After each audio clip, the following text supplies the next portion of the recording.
Assalamualaikum warahmatullahi wabarakatuh. Sebelumnya perkenalkan kami dari kelompok 1 mata kuliah akuntansi keuangan lanjutan 2. Nah, pada kesempatan ini kami akan mempresentasikan terkait akuntansi multinasional dengan tema penjabaran laporan keuangan entitas asing. Nah, dari kelompok 1 yang beranggotakan yang pertama Maestri Cayuning, kemudian yang kedua Dian Saputri, yang ketiga Leni Latifatul, yang keempat Amelia Marifatul Azizah, yang kelima Nelly Chandra, kemudian yang terakhir dengan saya sendiri. Nah, langsung saja untuk poin pertama yaitu akuntansi multinasional.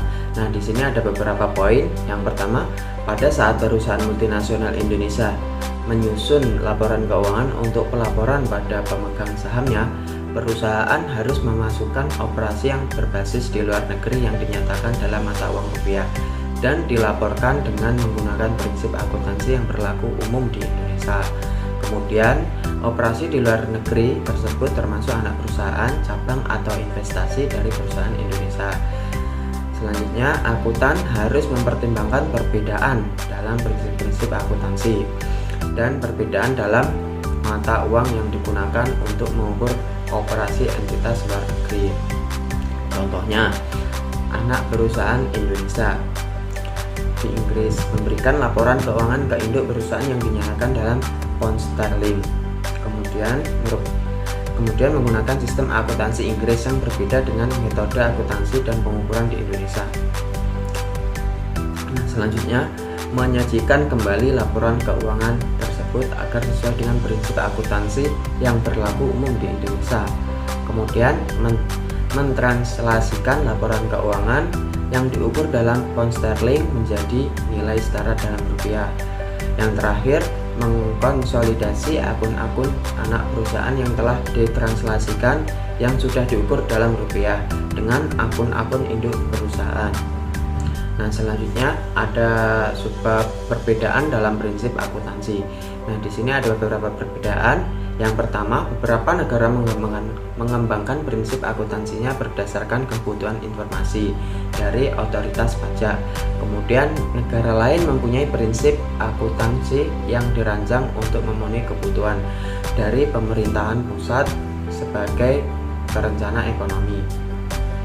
Nah, selanjutnya, model di Indonesia berfokus pada kebutuhan informasi pemegang saham, entah itu pemegang saham biasa atau pihak pemberi kredit melalui penerapan prinsip akuntansi yang berlaku umum.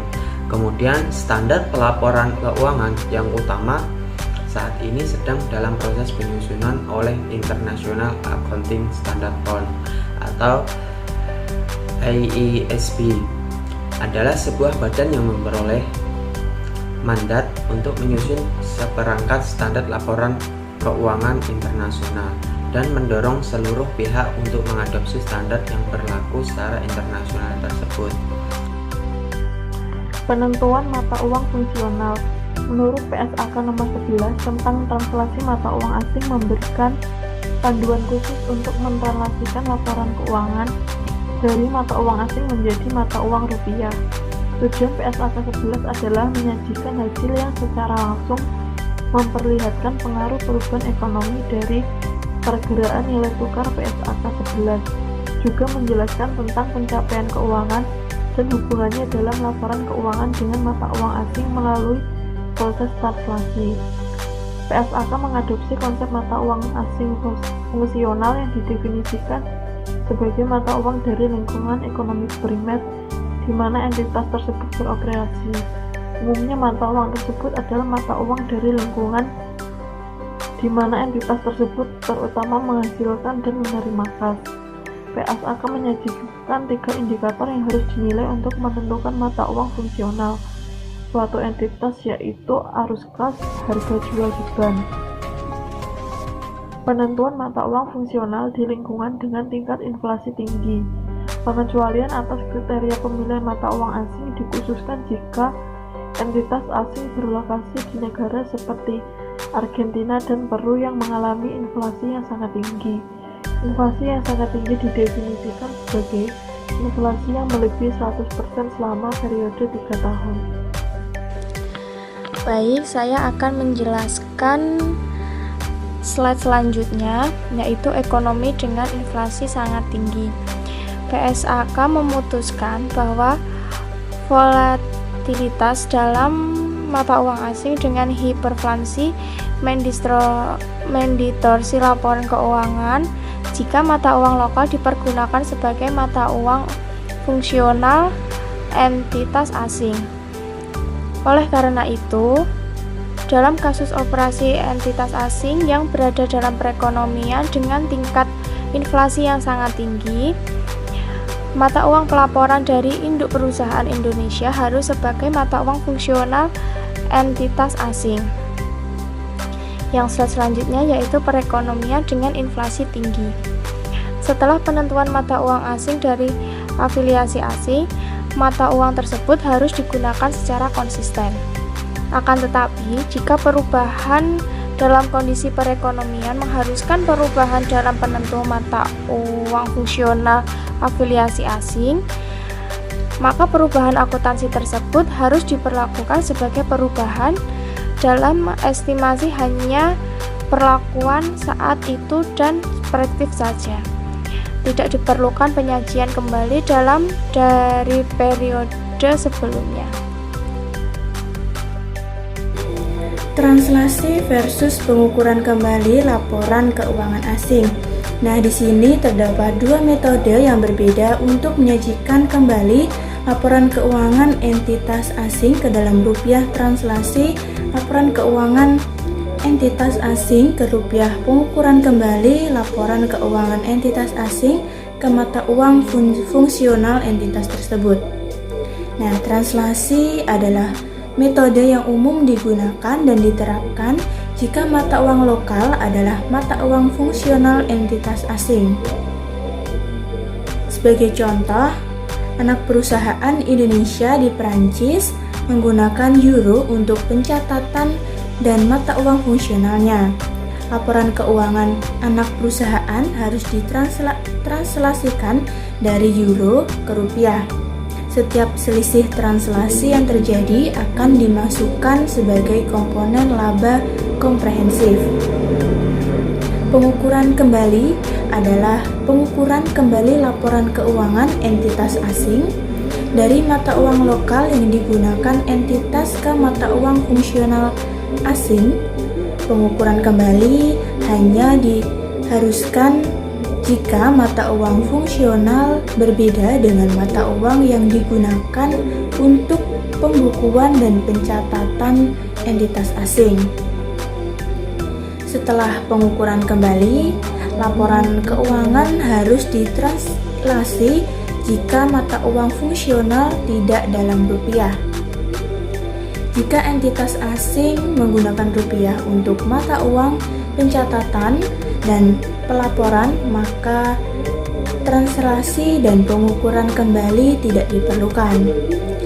Laporan keuangannya sudah dinyatakan dalam rupiah dan siap untuk digabungkan dengan laporan keuangan kantor pusat Indonesia. Translation adjustment.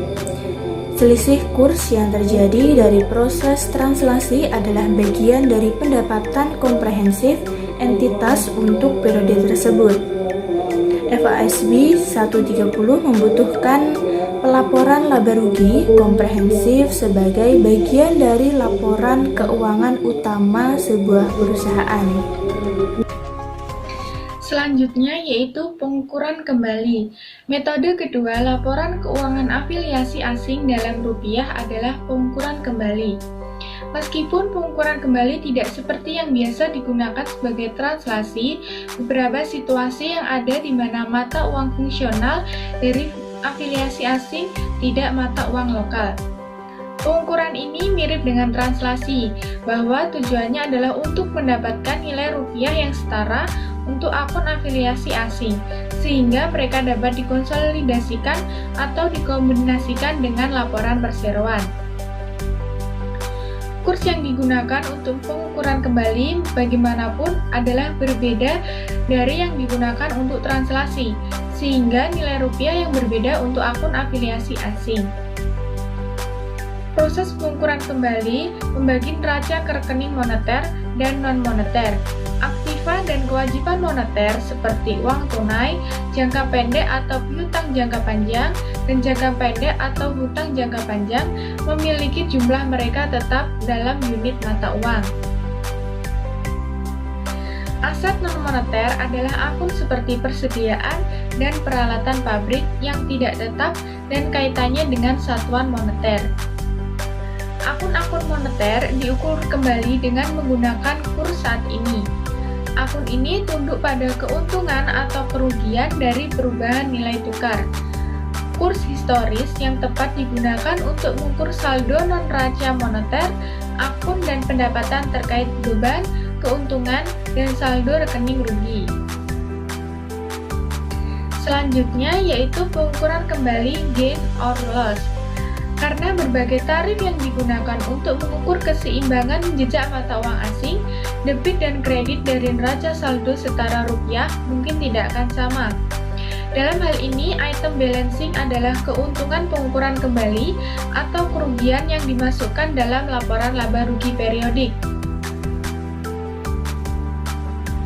Laba atau rugi selisih kurs dari proses pengukuran kembali termasuk dalam laporan laba rugi periode berjalan, biasanya di bawah penghasilan. Berbagai judul akun yang digunakan seperti devisa laba rugi, mata laba rugi, exchange laba rugi, atau pengukuran laba rugi. Baik, di sini saya akan menjelaskan slide ke-13 terkait dengan lindung nilai atas investasi neto. Nah, perlu diketahui terlebih dahulu, lindung nilai merupakan suatu strategi yang bertujuan untuk mengurangi dampak risiko bisnis yang tidak terduga, di samping tetap memungkinkan untuk memperoleh keuntungan dari kegiatan investasi yang dilakukan. Nah, lindung nilai juga dilakukan terhadap mata uang dan dilakukan oleh investor guna melindungi investasinya di negara lain. Nah, lindung nilai atas investasi neto ini pada organisasi di luar negeri merupakan lindung nilai atas kepentingan interest bank pelapor atas aset bersih pada operasi di luar negeri yang mencakup perusahaan anak, perusahaan asosiasi, perusahaan patungan, dan atau cabang dari bank pelapor yang melakukan kegiatan usaha di luar negeri dan dalam mata uang yang berbeda dengan bank pelapor. Nah, investasi neto pada operasi di luar negeri mencakup item moneter yang merupakan piutang dari atau utang pada operasi di luar negeri yang berjangka panjang. Nah, instrumen derivatif seperti forward dan swaps dan non-derivatif seperti kredit dalam mata uang asing dapat digunakan sebagai instrumen lindung nilai atas investasi neto pada operasi di luar negeri. Nah, sebagai contoh yaitu Bank A di Indonesia mempunyai perusahaan anak di Hong Kong dengan mata uang fungsional yaitu dolar Hong Kong. Nah, nilai bersih aset perusahaan anak tersebut adalah 50 miliar dolar Hong Kong. Untuk melindungi nilai investasi di perusahaan anak terhadap risiko nilai tukar, Bank A melakukan transaksi jual forward sebesar 50 miliar Hong Kong dolar dan membeli IDR atau nilai rupiah pada harga yang telah ditentukan. Nah, Bank A dapat menerapkan akuntansi lindung nilai atas investasi neto pada perusahaan anak di Hong Kong sebesar 50 miliar Hong Kong dolar dengan transaksi foreign exchange forward. Nah, itu tadi presentasi dari kelompok 1. Terima kasih. Wassalamualaikum warahmatullahi wabarakatuh.